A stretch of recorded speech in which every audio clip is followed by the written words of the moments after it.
उसने मदद किया हो? बोले अनेकों हैं, लेकिन एक की कथा मैं सुनाता हूं। बचपन के एक सखा थे कृष्ण के, सुदामा, और गुरुकुल में जब गए तभी से ही इनकी मैत्री हो गई थी, मित्रता। और तोड़ी में सुनाया, बोले कृष्णस्यासीत् सखा कश्चित् ब्राह्मणो ब्रह्मवित्तमः विरक्त इंद्रियार्थेषु प्रशांतात्मा जितेन्द्रियः। कई लोग सुदामा को कहते हैं सुदामा बहुत दरिद्र थे। बिल्कुल ये गलत है। उस महापुरुष के लिए ऐसी शब्दावली का उपयोग भूल से नहीं करना चाहिए। दरिद्री किसी कहते हैं? बोले दरिद्रियस्तु असंतुष्टः, जो असंतुष्ट है दरिद्र वो हो सकता है। क्योंकि यदि सुदामा दरिद्र होते तो सुखदेव जी ने इस श्लोक में जितना सुंदर विश्लेषण सुदामा के लिए किया, शायद कृष्ण के लिए भी नहीं किया। कहते हैं कृष्णास्यासीत् सखा कश्चित् ब्राह्मणो ब्रह्मवित्तमः। सुदामा ब्राह्मण कैसा है? बोले ब्रह्मवित्तमः, ब्रह्म को जानने वालों में से एक है। अब आप ही कल्पना करिए, जो ब्रह्म को जानता है वो दरिद्री कैसे हो सकता है?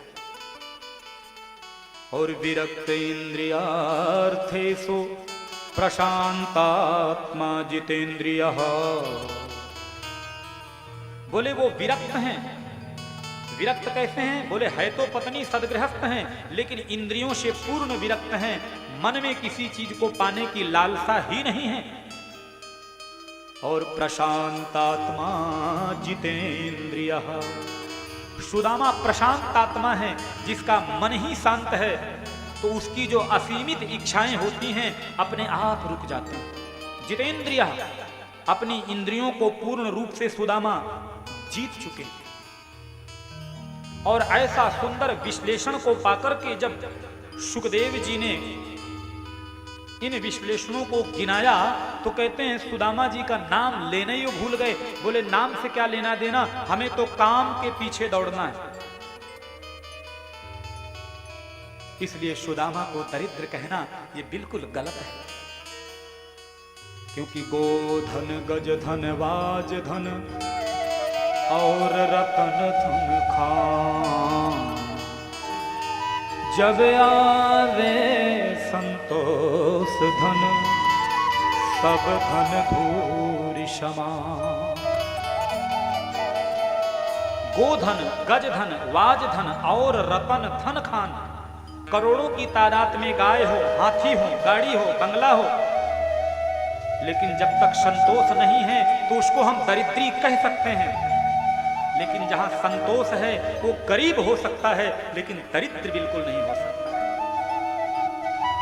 सुदामा तो अमित तेजस्वी ब्राह्मण हैं, त्रिकाल संध्या वंदन करने वाले ब्राह्मण हैं। सुदामा गरीब हैं, ये आपकी बात सत्य है, लेकिन सुदामा दरिद्र हैं ये बिल्कुल असत्य है। सुदामा के छत में इतनी सामर्थ्य नहीं है, बिना रोक टोक के चौमासे 4 महीने का पानी घर में भर जाता है, लेकिन सुदामा दरिद्र हैं, ये गलत है। सुदामा के शरीर में एक बीता कपड़ा भी नहीं है, 10 जगह से फटा हुआ है, ये बात सत्य है, लेकिन सुदामा दरिद्र है, ये बात असिद्ध है। और वैसे भी सुदामा भीख मांगने वालों में से नहीं है। ब्राह्मण को धन केवल भिक्षा, ऐसा नहीं कहना चाहिए। अगर ब्राह्मण घर जाकर के भीख मांगे तो ब्राह्मणता नंबर 2 पे आने का खतरा है। अरे ब्राह्मण त्रिकाल संध्या वंदन करे, वेद वेदांत का अध्ययन करे, समाज को सुंदर शास्त्रों का उपदेश दे, उसके द्वारा जो मिलता है वो भिक्षा नहीं कहलाती, वो उसका किया हुआ श्रम कहलाता है। ये कहां का सब जोड़ देते हैं लाला का। सुदामा कृष्ण द्वारिकाधीश के मित्र हैं, कल्पना करिए दरिद्री हो सकता है वो। अरे आपकी फैक्ट्री में 20,000 25,000 की नौकरी करने वाला सुखी हो जाता है, तो जो द्वारिकाधीश का मित्र होगा वो दरिद्री होगा क्या? इसलिए सुदामा को दरिद्र कहना ये उस महान पुरुष का अपमान है। दरिद्री तो वो होता है आता रहे, आने के बावजूद भी संतुष्टि नहीं। एक महात्मा जी थे, वो रेती में लेटे हुए थे। अब इधर से बादशाह की सेना जा रही थी। इतने में ही जो बादशाह के बड़े बड़े दूत थे, पार्षद, सेनापति, बोले बाबा एक तरफ हो जाओ। बोले नहीं हटूंगा। बोलो क्या करोगे? अरे आपको पता नहीं बादशाह की सेना आ रही, हाथी घोड़े, चढ़ जाएंगे ऊपर, मर जाएंगे। बोले मर जाएंगे तो मर जाएंगे, नहीं हटेंगे। बोलो क्या करोगे? तो बादशाह के पास जाकर के उन सेनापतियों ने बताया एक बाबा पड़ा है, हटता नहीं। और बाबा ने कह दिया था जब बादशाह मेरे पास में आएगा तब ही मैं हटूंगा। बादशाह जब गया और बादशाह ने कहा बाबा हटते क्यों नहीं हो? तो उस बाबा ने कहा पहले ये बताओ जाते कहां हो? बोले मैं जा रहा हूं नदी पार करके पूर्व का जो राजा है उसके ऊपर चढ़ाई करूंगा, उसको मार करके उसका जो माल खजाना होगा उसको लेकर के आ जाऊंगा। बाबा ने कहा हाथ खोलो। और वहीं नदी का किनारा था, 2-4 कौड़ी होती ना, फूटी कौड़ी बीन लिया और बादशाह के हाथ में रखते हुए कहा कि मैंने तुमसे बड़ा दरिद्री आज तक नहीं देखा। अभी बादशाह हो, इतने में पूर्ति नहीं हुई है। तुम पूर्व के राजा को मारोगे, रक्त रंजित करोगे और अपने धन को बढ़ाओगे, तुम महान दरिद्री। तो जिसके मन में केवल चाहत ही चाहत है उसको कभी राहत नहीं मिलती, संतोष।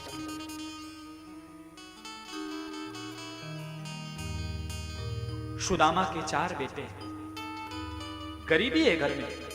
कभी कभी यहां तक स्थिति आती है कि 4-4 दिन रोटी के टुकड़े नहीं मिलते हैं। कभी कभी छोटा वाला बच्चा मूर्छित होकर के गिर पड़ता है।